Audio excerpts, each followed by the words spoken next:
जो किस्मत में लिखा है वो हर हाल में मिलेगा दोस्तों। इसी बात को समझाने के लिए हम आपको एक ऐसी कहानी सुनाने वाले हैं जिसे आप ध्यान से सुने। एक ऐसी कहानी जो आपको सोचने पर मजबूर कर देगी। ये कहानी एक ऐसे पक्षी की है जिसे दुनिया ने सौंदर्य का प्रतीक माना, मोर, और एक ऐसे पक्षी की जिसे अक्सर तिरस्कार और अंधकार का प्रतीक समझा गया, कौवा। यह सिर्फ एक जंगल की कथा नहीं बल्कि हर इंसान की जिंदगी की कहानी है। दोस्तों, हर कोई चाहता है कि उसकी जिंदगी में सुंदरता, सफलता और प्रशंसा हो, लेकिन क्या हम ये सोचते हैं कि जो हमें मिला है वो भी अनमोल हो सकता है? क्या हम अपने गुणों को पहचानते हैं या सिर्फ दूसरों की चमक दमक देखकर जलते रहते हैं? ये कहानी उसी जलन, ईर्ष्या और आत्मबोध की है। ये एक ऐसी कथा है जो आपको जिंदगी के सबसे बड़े सच से रूबरू कराएगी। लिखा है वो हर हाल में मिलेगा, और जो नहीं लिखा वो लाख कोशिशों के बाद भी नहीं मिलेगा। तो अब ध्यान से सुनिए, एक मोर, एक मोरनी और एक जलते हुए कौवे की ये अद्भुत कथा। जो किस्मत में लिखा है वो हर हाल में मिलेगा। मोर, मोरनी, मोर का बच्चा और जलता हुआ कौवा की एक सुंदर सी कहानी। जंगल का सौंदर्य और मोर की शान बहुत समय पहले की बात है। एक विशाल और घना जंगल हुआ करता था जिसे प्रकृति ने अपनी गोद में संजोया हुआ था। यहाँ ऊंचे ऊंचे पेड़ थे जिनकी शाखाएं सूरज की किरणों को चूमती थीं। रंग बिरंगे फूलों से लदा हर पेड़ और लता अपनी सुंदरता बिखेर रहे थे। जलाशय में कमल खिलते थे और उसकी शांत जलधारा में चांदनी रातों का प्रतिबिंब झलकता था। इसी जंगल के बीचों बीच एक हरा भरा मैदान था जहां अक्सर पक्षियों और जानवरों का जमावड़ा लगा रहता। सुबह सुबह कोयल की मधुर कूक गूंजती तो दोपहर में पंछियों की चहचहाहट पूरे जंगल को जीवंत कर देती। इसी जंगल में रहता था एक मोर और उसकी संगिनी मोरनी। मोर के पंखों में प्रकृति ने मानो इंद्रधनुष को समेट दिया था। जब वह अपने पंख फैलाकर नाचता तो ऐसा लगता मानो आकाश से इंद्रधनुष धरती पर उतर आया हो। उसकी चाल में एक गरिमा थी और उसका स्वर भी मधुर था। मोरनी भी किसी परी से कम नहीं लगती थी। उसकी कोमल आंखें और आकर्षक चाल हर किसी को मुग्ध कर देती थी। उसकी सादगी में भी एक अद्भुत आभा थी जो उसे विशेष बनाती थी।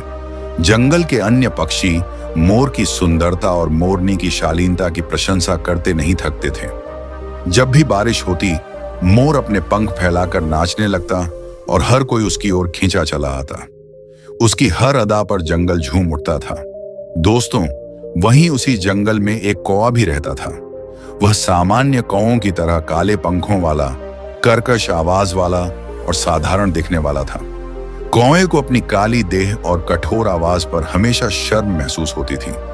वह हर रोज मोर को नाचते हुए देखता और उसकी सुंदरता से ईर्ष्या करता और कहता, क्यों भगवान ने मुझे ऐसा बनाया। कौवा अक्सर अपने भाग्य को कोसता रहता। मोर को सुंदरता, प्रशंसा और प्रेम सब कुछ मिला, और मुझे मेरी कर्कश आवाज से तो लोग भी डरते हैं। कौवा जब भी मोर को खुश और आनंदित देखता तो उसकी जलन और बढ़ जाती और सोचता, मुझे भी सुंदरता मिलती तो मैं भी सबका प्रिय होता और मोर की तरह मैं भी सराहा जाता। दोस्तों, कौवा अपनी तुलना हमेशा मोर से करता और दुखी हो जाता। उसकी ये आदत उसे हमेशा ही असंतोष और कुंठा से भर देती थी। दोस्तों, समय बीतता गया। एक दिन मोरनी ने मोर को एक बड़ी खुशी की खबर दी और कहा, हम जल्द ही माता पिता बनने वाले हैं। यह सुनते ही मोर की खुशी का ठिकाना न रहा। उसने पूरे जंगल में इस शुभ समाचार को साझा किया। हमारा बच्चा इस जंगल की नई खुशियों का प्रतीक होगा, मोर ने गर्व से कहा। जंगल के सभी जानवर और पक्षी मोरनी को बधाई देने आए। हर कोई मोरनी की देखभाल के लिए तत्पर था।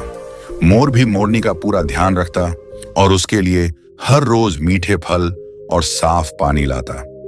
मोरनी के चेहरे पर मातृत्व की चमक साफ झलक रही थी, लेकिन दूसरी ओर कौवा इस खबर से और भी ज्यादा जल उठा। अब जंगल में सिर्फ मोर की ही नहीं, उसके बच्चे की भी प्रशंसा होगी। कौवा ने खुद से कहा, मोर के बच्चे को भी सभी प्यार देंगे और मैं हमेशा अंधेरे में ही रहूंगा। कौवा अब हर दिन मोर और मोरनी को देखता और अपनी किस्मत को कोसता।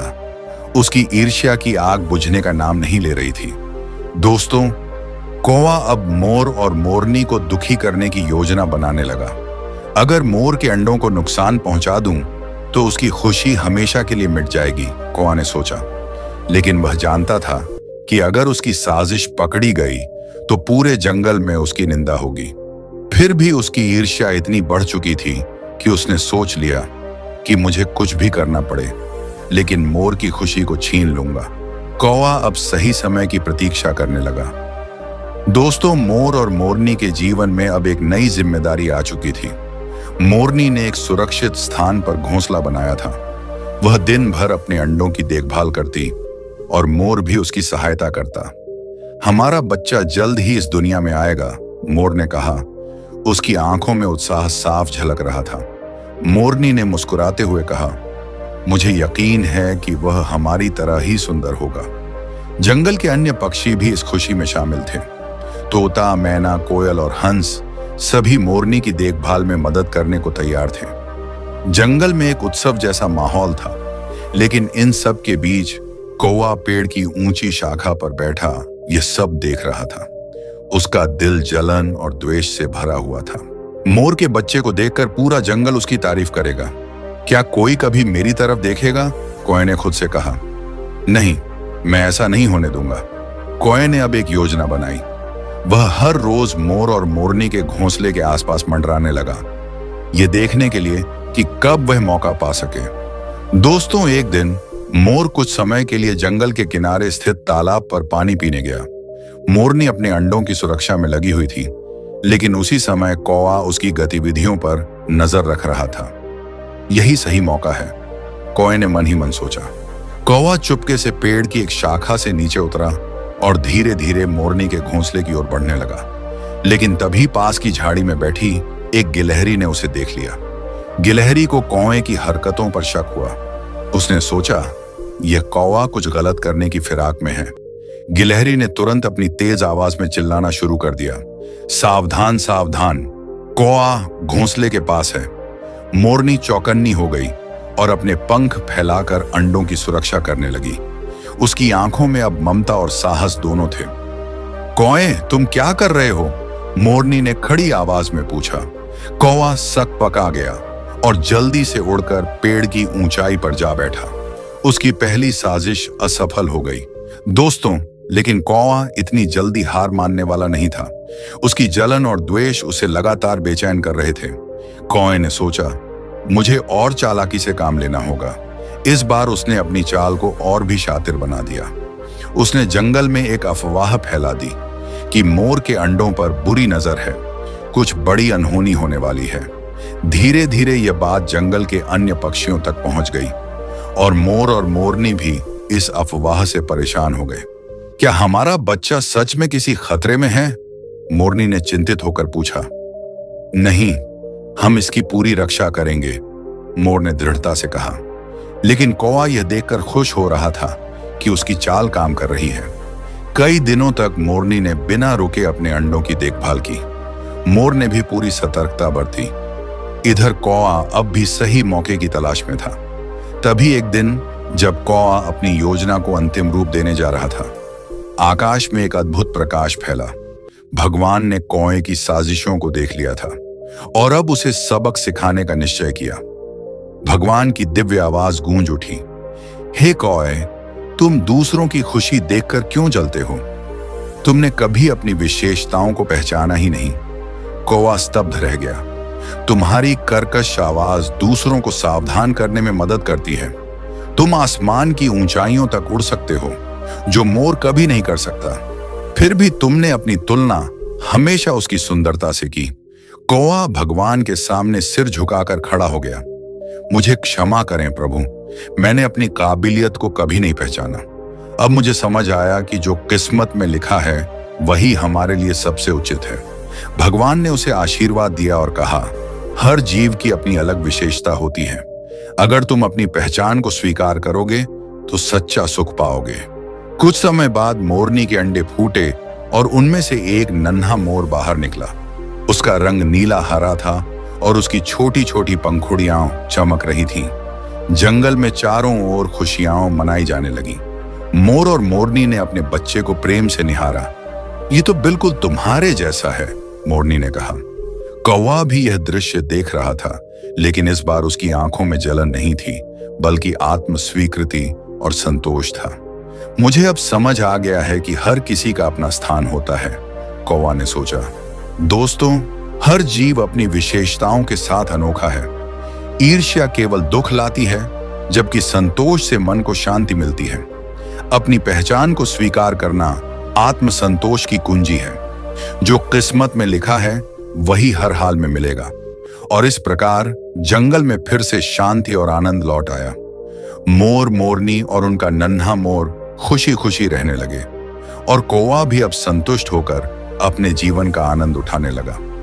दोस्तों, जब हम इस कहानी को ध्यान से सुनते हैं तो यह केवल मोर, मोरनी और कौवे की घटना नहीं लगती।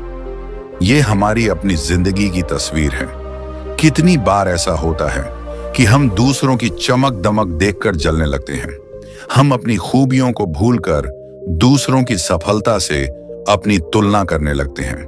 हमें लगता है कि अगर हम भी उनकी तरह सुंदर, अमीर या प्रसिद्ध होते तो हमारा जीवन भी उतना ही सुखी होता। लेकिन क्या वाकई ऐसा होता? जिस तरह भगवान ने मोर को सुंदरता दी, उसी तरह कौवे को भी अद्वितीय गुण दिए थे। उसकी बुद्धि, उसकी ऊंची उड़ान और उसकी सतर्क दृष्टि। मगर कौवा अपनी शक्तियों को पहचान ही नहीं पाया। उसने अपनी सारी ऊर्जा ईर्ष्या और द्वेष में लगा दी, जिससे उसे कुछ भी हासिल नहीं हुआ। यही तो हम भी करते हैं। जब तक हम दूसरों की खुशियों को देखकर जलते रहेंगे, तब तक अपनी खुशियों को कभी देख ही नहीं पाएंगे। ईर्ष्या हमें अंधा बना देती है, और हमें यह समझ नहीं आता कि हर इंसान अपनी अपनी भूमिका के लिए बना है। मोर अपनी सुंदरता के लिए जाना जाता है, लेकिन वह आकाश की ऊंचाइयों तक नहीं उड़ सकता। कौवा भले ही सुंदर न हो, लेकिन उसकी उड़ान ऊंची है, उसकी बुद्धि तीव्र है, और वह विपरीत परिस्थितियों में भी जीवित रह सकता है। यही जीवन का सच है। हर किसी की अपनी जगह, अपना महत्व और अपनी भूमिका है। जो किस्मत में लिखा है वो हर हाल में मिलेगा। हम चाहे कितनी भी कोशिश कर लें, जो हमारा नहीं है वह कभी हमारा नहीं हो सकता, और जो हमारे लिए बना है वह लाख रुकावटों के बाद भी हमें जरूर मिलेगा। इसलिए जीवन में संतोष और कृतज्ञता को अपनाइए। अपनी विशेषताओं को पहचानिए, उन्हें निखारिए और दूसरों की खुशियों में भी खुशी ढूंढिए। याद रखिए, हर परछाई को देखकर रोने के बजाय अपनी रोशनी को पहचानिए, क्योंकि जो किस्मत में लिखा है वो हर हाल में मिलेगा। और इसी के साथ मोर, मोरनी और कौवे की यह कहानी हमें एक अमूल्य सीख देकर समाप्त होती है। दोस्तों, आपको यह कहानी कैसी लगी? कृपया कमेंट करके जरूर बताएं। और ऐसी ही इंस्पिरेशनल कहानी जानने के लिए हमारे चैनल बुद्ध ज्ञान को सब्सक्राइब जरूर करें। नमो बुद्धाय नमः।